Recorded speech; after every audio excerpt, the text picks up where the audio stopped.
Paul, I know it's early, I know it's cold, but how does a monster blue groper off the rocks sound? It sounds like something that would warm the cockles of my heart. This bloke, Aaron Dixon, absolute gun, knows all there is to know about Western blue groper, and I'm absolutely pumped. Sit back, watch this, it will blow your mind. Chilly, mate? Just a tad.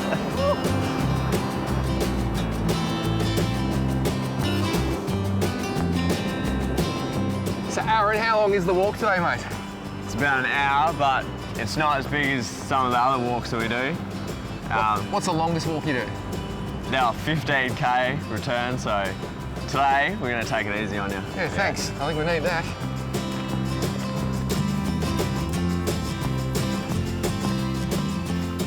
Christy, remind me to cancel my gym membership. In fact, remind me to get a gym membership first so I can cancel the gym membership. That'd be really handy.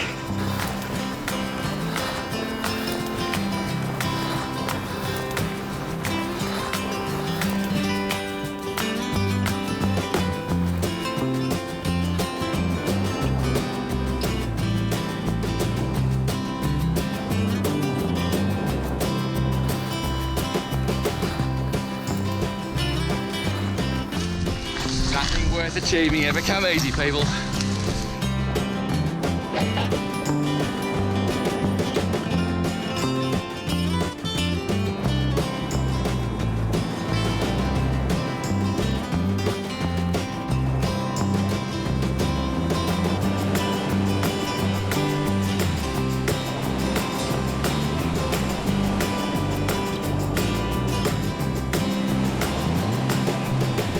Well, I've just checked the app on my phone.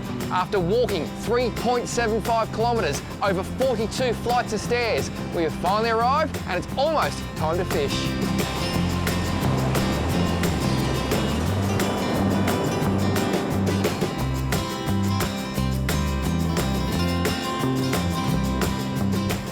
So we're fishing for serious fish in some pretty serious conditions. Last night, I sat up and tied an FG knot right there. It's basically like a finger trap knot. You wrap it around the line, takes a while to perfect, but there is no knot, in my opinion, that's stronger. 80-pound fins braid, 150 to 200 pound leader. Today, we ain't mucking around.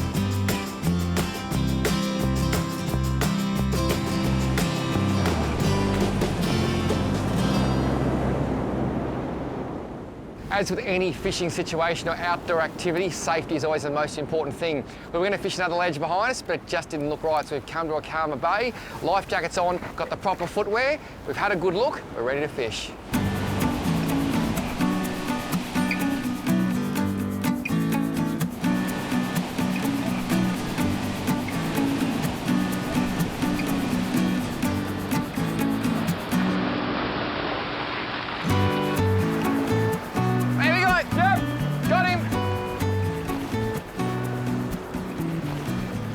He's got you in? He's reached me instantly. Here we go, here we go. We got him off. That's a big fish. Yes. Oh, look at the size of this thing. Holy snapping. That is a monster. Oh. That is a monster fish. I'll go get the net. This is a big, big groper. Look at the size of it. Absolute horse. You gonna net him? Yep, when you can. Right, I'll steer him into you. Hold him in there. Oh, this thing's a beast. Just try and bring him to the net. Oh, Nearly. it's flexible. Yeah, that's it, lift up, yep. Got him, I think. Yep. Yep. Woo! Oh, Sinker's caught it. that's good. Yeah, busted off. We got him. What a fish. What a fish, Yes. what a fight, mate.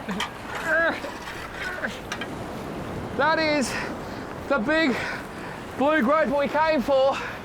I'll come up with this lower ledge and I'll let you have a better look. Well done, mate, that was a good fight. That was awesome. Woo!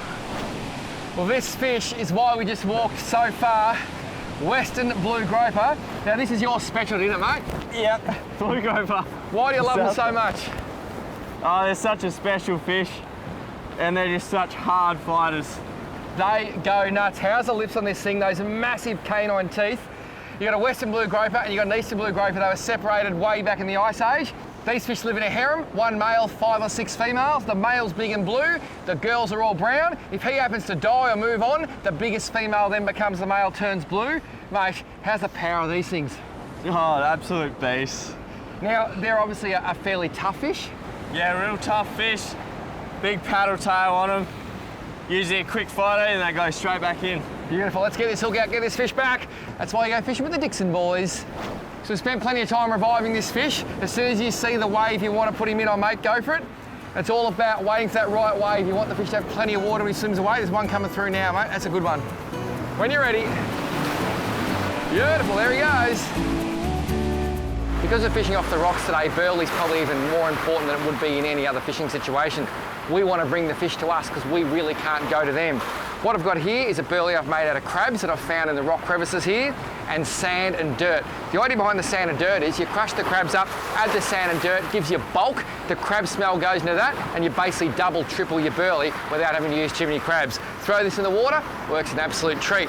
The other interesting thing, the boys tell me if you burley here with fish like pillies, mullet, mackerel, etc., it can actually scare the blue groper away. You've got to use the things they feed on, and that is all about crabs.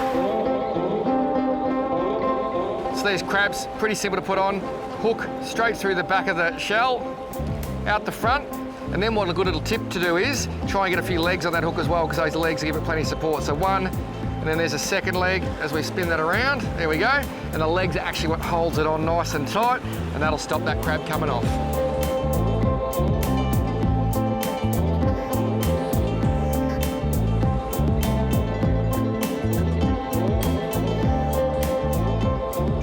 Well, we're not actually casting right out in the middle. We're casting in front here because there's a ledge right at our feet that the blue groper like to patrol. They're looking for sea urchins, crabs, and that's why I'm gonna put my bait there.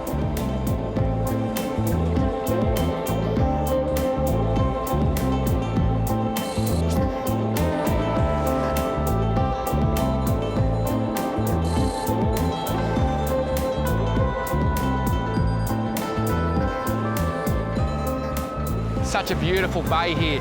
2 massive ledges, this side, that side, into a gully, sandy beach. And you can just imagine the fish coming along this ledge, searching for food, hitting the shallow water, going back down the other, and just working this beat all day, looking for crabs, abalone, anything they can find to chew on.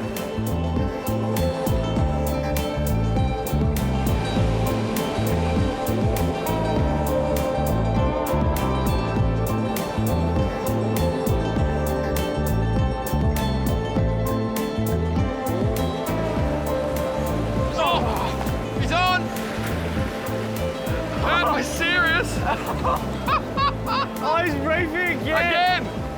I'm coming! Reefing. Oh, here we go! It's a blue one, look at him! Right below. That bite was just ridiculous. You saw him how many times before he ate the bait?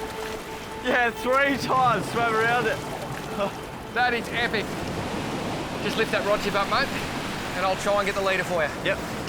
Swing it back. That's it, I've got braid, you pick up the slack. Yep. That's it. Nice, and because this fish isn't quite as big as the last, we can just slide up the rocks. And this is the beauty of that heavy leader. Yep. Mate, that is amazing. I said not as big. I reckon that's nearly as big as the last one. That's awesome. How's the colours on this thing? Yeah. Now, I'm a bit confused, mate, because I thought they had to be a bit bigger than this before they went blue. What's the go?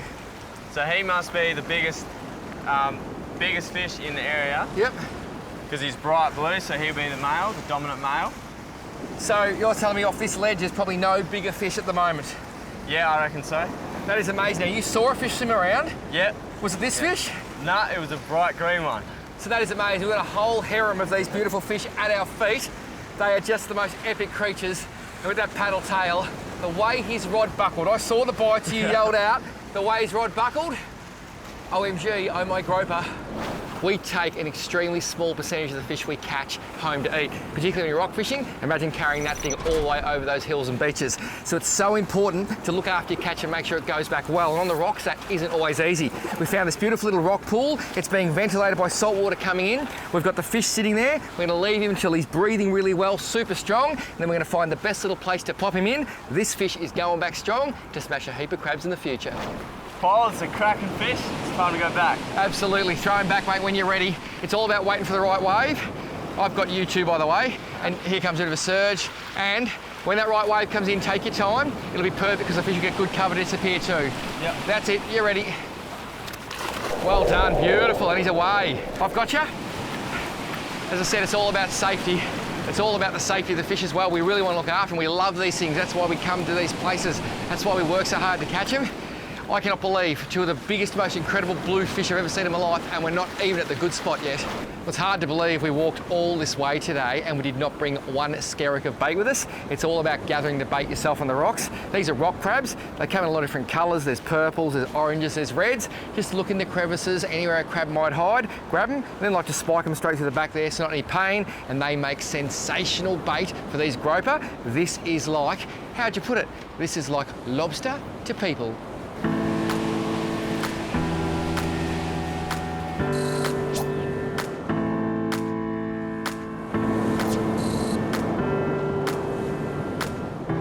Moved location, we've now got a stiff breeze blowing this way.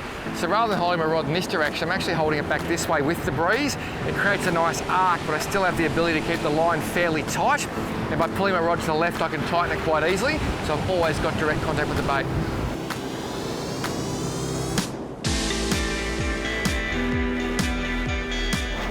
Oh, and he's big. Oh, I'm not gonna hope. Oh. Oh, it's massive! Oh. Oh no! It was massive. No! How big was that thing? That was a fish of a lifetime. That was next level. I cast the crab out. It didn't bite, it just went. Oh my god. And because of this angle, I had very little hope of keeping him up, did I? Nah. Bugger. You know what? You win some, you lose some. But it was worth the walk.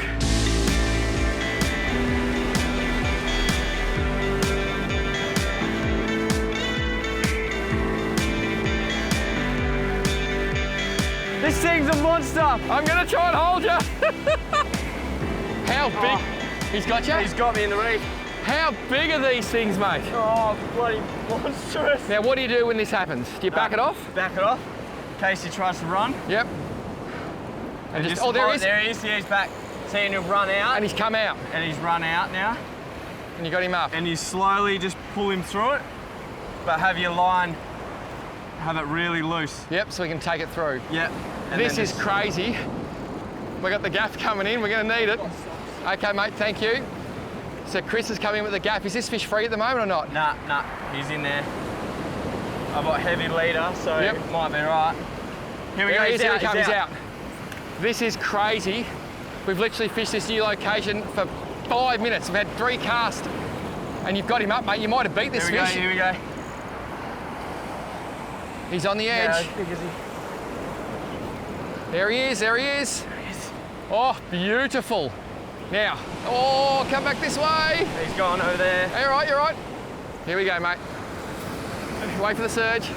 Yeah, carefully leader it. He's stuck. I got heavy leader, so it should be right. He's stuck there. You have to wait for a wave. Yeah, there you go. Yep. That's it. Oh, slowly fish heavy leader. Oh, using that black ice to get him up. There we go. Got him. Woo! Yeah. Stop it. Yes. That is crazy, mate. How's the power of these things? That's awesome. I just got absolutely toasted, and mate, this fish, he was toasting you, and then all of a sudden, he went into the reef. What did you do to get him out? I just slowly backed it off. Yeah. And then, yeah, just a bit of tension, just pulled him straight through it. Came free. Now, you've literally never cast here before. What made you stop? Oh, just the whitewash, just coming off that point there, and it just looked really prime. Well, I think we might have found a little bit of blue groper heaven. Yeah, we did. So, Aaron, how long have you been doing this insane rock fishing, and why this over boat fishing? Like 7 years now, and like, yeah, boat fishing is just not really our thing. We just love the adventure of land-based.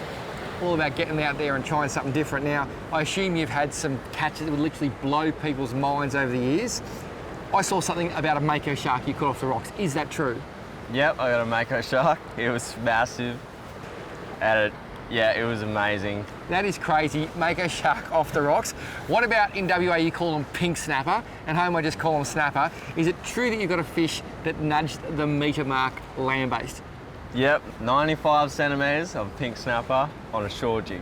That is just too wrong. I've been doing a bit of research, doing a bit of YouTubing. What about Sambos on poppers? I've cracked the code, and yeah, I got a monster. This is amazing. This bloke's just going bang, bang, bang with fish that I'd call fish of a lifetime for one person once. But you don't do this by yourself, you do this with your brother who loves it too? Yeah, brother, he's all into it. Just loves his land-based game. There he is, there he is. Oh, he's hanging on. So I've literally just pulled my line in, about to make a move, did it. Aaron got some cracker bites, there he is, and he's on! It's big! You got him? Yeah, got him. He's swimming He's fast. swimming at you. This has just been the most mental little session. He's right on the rocks there, is he? right He's a there. little blue, is he? Little one, yeah. Tiny little one. Just use that wave beautifully, mate. The thing about this rock fishing, they get bigger as they get closer, don't they? Yeah. Like this fish has already doubled in size. Yeah, it's all right. That's ridiculous, eh? Go. You want to grab it later? Yep. Just bring it towards me a bit. That's it. I'll give you my rod, mate. Yep. And just slide him up. Running 4 or 5 metres of 200 pound leader for this reason exactly. And I think it's pretty safe to say, based on the beautiful fish we've seen today, that you, my friend, are the Groper guru. What do you reckon about that? Yeah, it's been an awesome day. You do a lot of this, don't you? Yep, yeah, this is my forte. And they are your favourite fish. Yeah, I love these fish so much. Tell me why, just one more time, you love them. They're just so powerful, and this paddle tail's got so much power. They're just beasts. They certainly are. Make sure you follow the Dixon Brothers on Instagram because they catch epic fish off the stones in Western Australia. And as this bloke has shown today, man, can they fish.